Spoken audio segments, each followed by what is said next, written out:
There you go. Oh, okay. Okay, you're ready. All right. So we are starting again. MindWorks, an introduction to NLP by Annie Linden. This is the second time. Is it the second or third time around? And what we normally do is read and out loud. I read out loud, or we share reading out loud. And then we stop when there's a question or when there's something to discuss normally. What we're going to do this time, because the first two chapters are very short, are just go through those. And then we'll stop and have a conversation. And you're welcome to join us at any time. So please feel free. Rita, do you have more that you want to say? Just the link is inside the description. So if you want the link and you don't see it, let me know. I'll post it in the chat as well. Great. Okay. Okay. So this is the preface. And I thought this was a really good, succinct way to understand what's coming. MindWorks is an unusual self-help book in that it tells you what you already know. The main point of reading isn't so much to get new information, but to learn how to use the information you already have, but don't know about or have access to. The book is for and about you. Its aim is to help you achieve your goals, whatever they are, to open up to your particular choices. That's a great word here, choices. We learn a lot about that. Don't just read the book, use it. That's what we help each other do in between the readings. The skills outlined here are of no use at all unless you practice them. These are not intellectual propositions. This is not about intellectual solutions.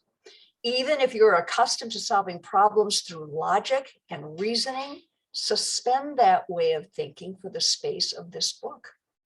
Let it work its magic. Let it work your magic. When you do the exercises, actually do them instead of thinking about them. You effect the changes, conscious and unconscious, that lead to choice.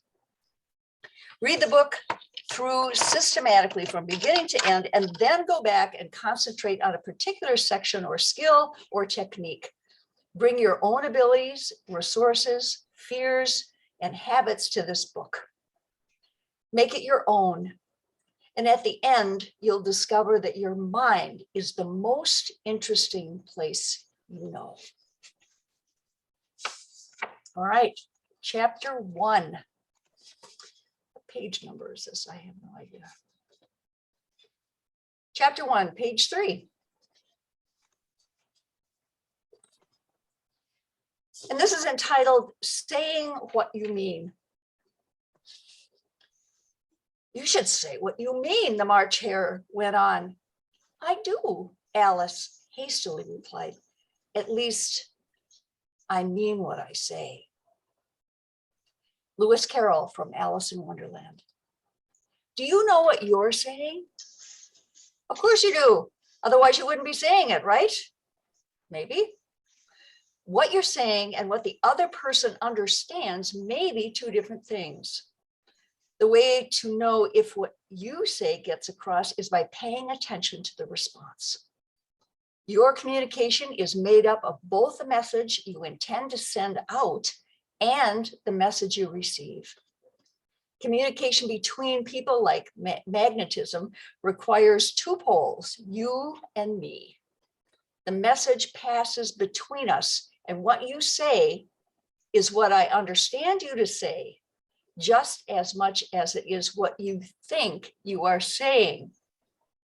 The meaning of your communication is the response you get to what you say or do. Interpersonal communication, an exchange between people. Sounds straightforward, doesn't it? Yet the number one problem that sends people to therapists is lack of communication. People who can't hear what the other person is saying.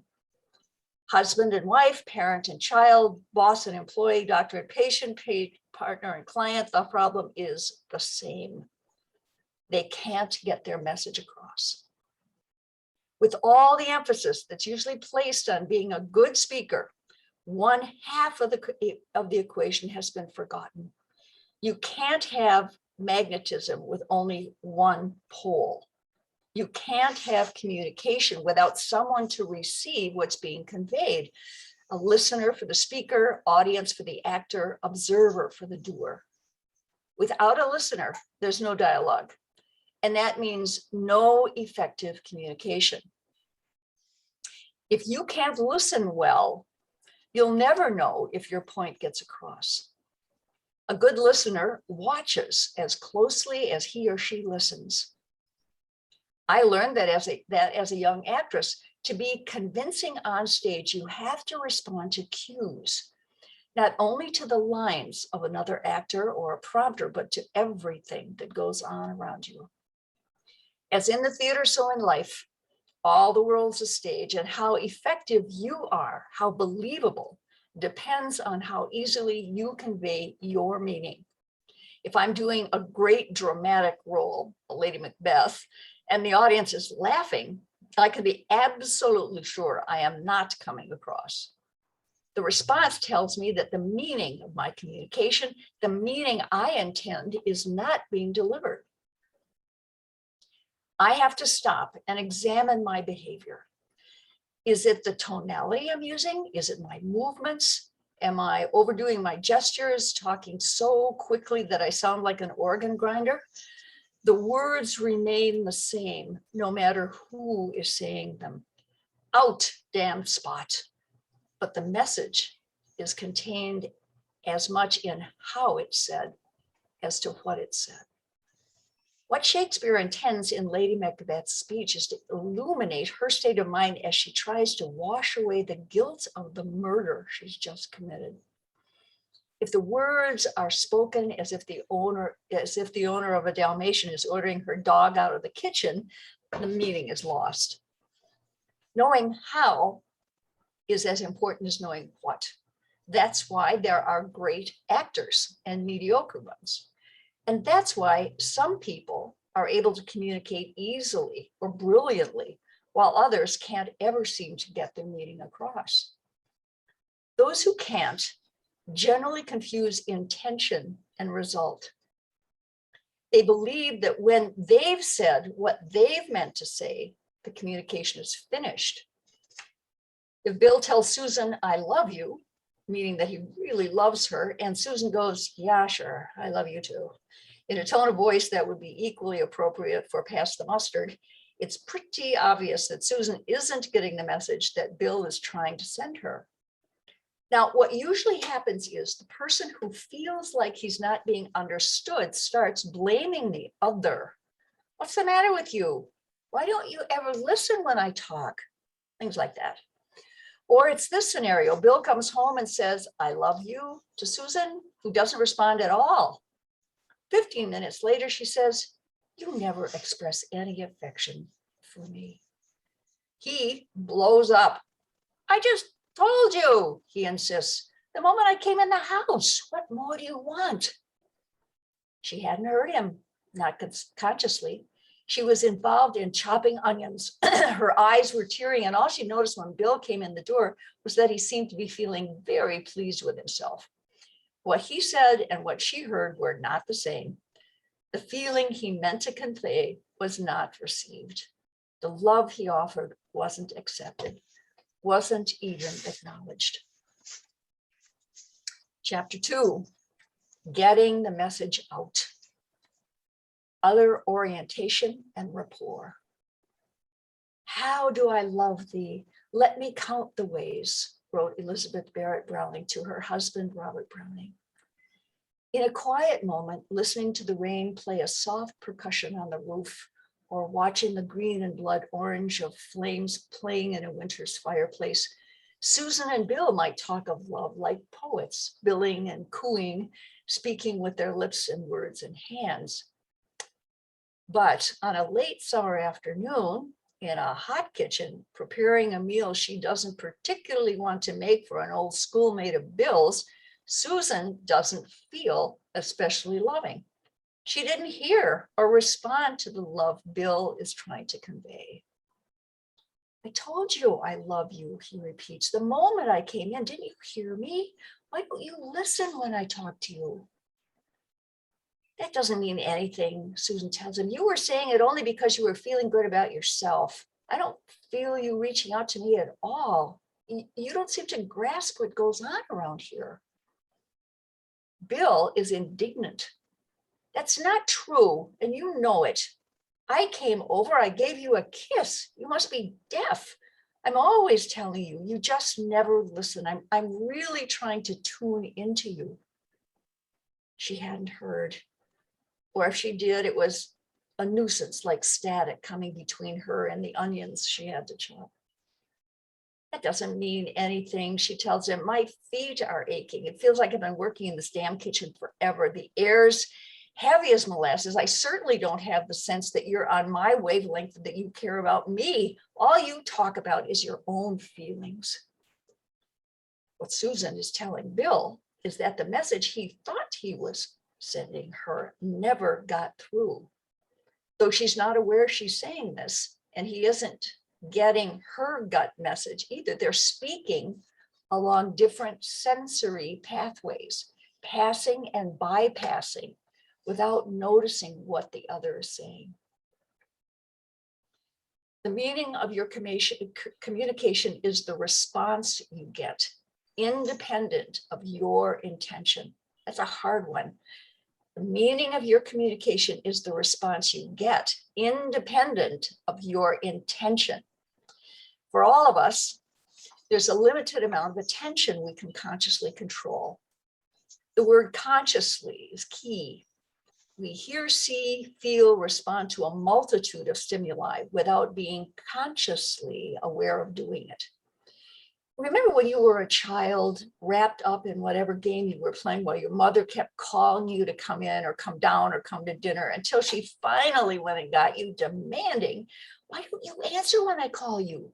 And you told her truthfully, I didn't hear you. Technically speaking, you probably did hear her.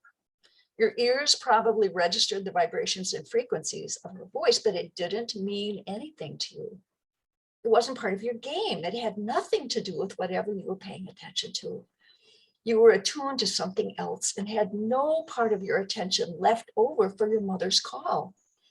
Your brain didn't process this particular information because the processing center was already fully utilized with something you considered more important at the time.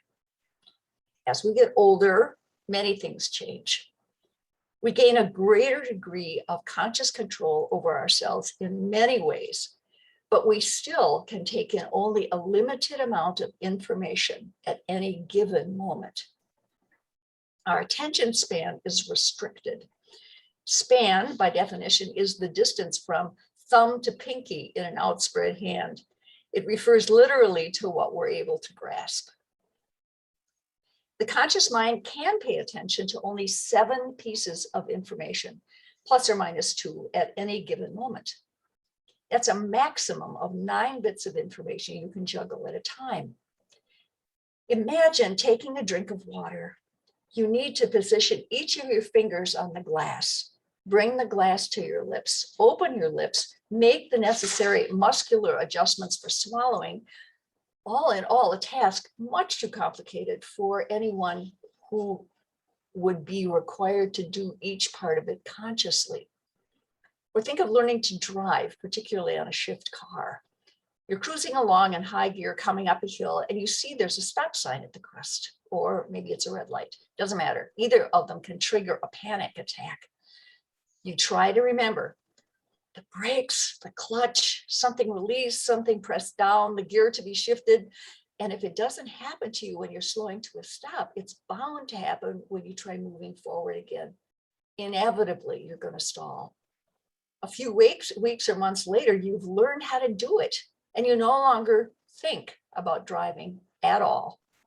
The motions become automatic, even on a manual shift. Your attention is freed to focus on something else. Though our conscious attention is restricted, to a minimal amount of information at any given moment, we still have a choice about which bits of information we select. We can choose where to aim our attention, directing it outward toward another person, like the spotlight that picks out a dancer or an actor on stage, or we can shine the light of our attention back on ourselves. Our conscious mind is not set on automatic. We always have the choice of where we focus our attention, outward toward others or inwardly.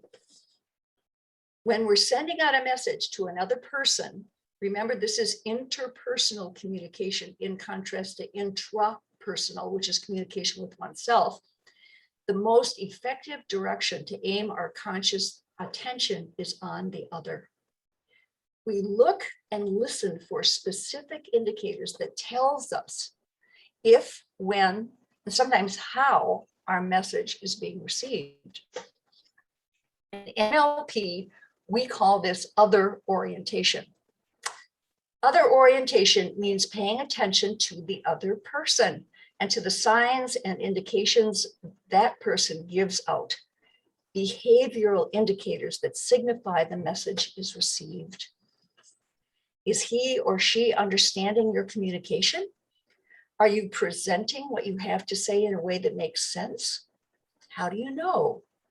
Does the other person give signs of seeing what you mean, being in tune with what you're saying, grasping your argument? The emphasized words represent different sensory pathways through which people gather, organize, and store information. Visual, auditory, and kinesthetic. We'll be discussing this more a little later. Okay, we're on my book, we're on page 9. Where are you in the German part? In the German, it's 25. Oh dear, okay. So we're still in getting the message out. And top of page 9 for what we're reading here. The information you get by paying close attention to how the other person responds tells you what part of the message was received and what wasn't. It opens up a new range of choices in how to present or reframe your communication so it will be understood. To communicate most effectively, you need continually to reassess what you say in terms of how it's received. Communication, once started, is like a loop between the message that's sent out and the message that's received. Each influences the other. Each proceeds from the other. But before that can happen, you need to open the pathway between yourself and the other person and establish a foundation for communicating. That means you must first get the other's attention. Unless that person you're talking with is willing to listen, it doesn't matter how brilliant or dazzling or amusing or even shocking you are. Like the child playing hopscotch at supper time, that person won't hear you. This doesn't apply only to people with whom you have formal dealings. It applies to all types of communication, even with those close to you. The initial rule for communicating effectively is to get the other person's attention.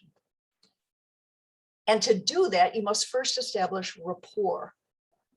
Rapport is the ability to hold someone's attention and create a sense of trust. It means implanting the feeling that you understand each other, that you have the other's best interests at heart, and that you can be trusted to do whatever they've come to you for. One way to establish rapport, something you've probably been doing anyway, but without thinking about it, is behavioral matching. That means doing what the other person is doing, or something very similar. If the other person is sitting, you take a seat instead of standing. If the other person is speaking with a soft voice, you'll modulate your own. It's what we do unconsciously, particularly in new situations. following the other person's lead, a modified form of Simon Says, without being aware that we're doing it. By becoming aware, which means making the choice to focus our conscious attention on matching another person, we can draw the other into a sense of rapport. You do something similar to what the other person is doing in order to create in him or her the feeling that you're kindred beings, that you understand. Behavioral matching actually increases your understanding of the other person because you've aligned yourself with the other, literally putting yourself in his or her position. And the increased understanding isn't a pretense, it's real. This is not the same as mimicking, however, which would almost certainly have the opposite effect and break the rapport. Mimicking someone, copying the exact tonality or gait or repeating the words back verbatim, is a way of teasing or making fun. Above all, it conveys disrespect. Instead, you want to create an environment of respect and understanding with the other person. Specifically, you match posture, volume, and tempo. If the person you're talking to is sitting, you won't be standing because you don't want to be placed at a higher level. It gives the impression that you're speaking down. And that would not be the best way of relating, to put it mildly. In business, your personal relationships, or even with new, still undefined contacts, you want to start out at eye level. If the other person speaks slowly, it makes sense and increases rapport for you to slow down your own speech. You'll speak softer or louder, depending on the cues you're getting. Matching is like dancing, following someone else's lead. Matching creates the experience of being on the same wavelength. I'm reflecting back what you're doing so we can dance together. My movements suggest yours. We're in tune and in step with each other, seeing eye to eye, aligned with each other. When you're mismatching the behavior of the other, you're out of sync, moving to a different drummer. You're using a different tempo or volume or posture. And it's almost guaranteed to antagonize the other person so much that your communication has no real chance of getting through.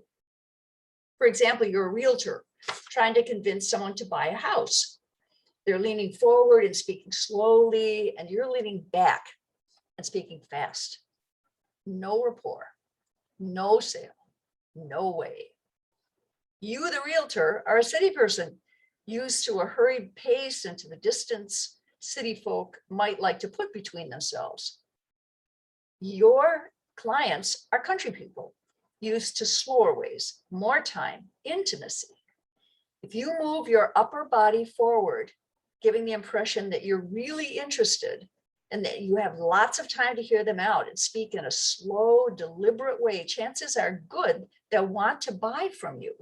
If not this property, surely the next. So here's the rapport exercise. 1, pick someone with whom you sometimes have trouble getting your message across. And this is the time when we really do these exercises in our minds, just like Rita is doing right now. Spend a couple of minutes watching his or her posture and listening to the tempo and tonality of his or her voice. 3, try matching, approximating his or her posture, tempo, and tonality. 4, notice how this helps get your message across. If you really want to play with this, first try mismatching the other's posture, tempo, and tonality. Notice the person's response, and then match the other's posture, tempo, tonality, and notice the response. Ask the person what his or her experience was. Which way was more helpful in getting across the message that you wanted to send? Let's stop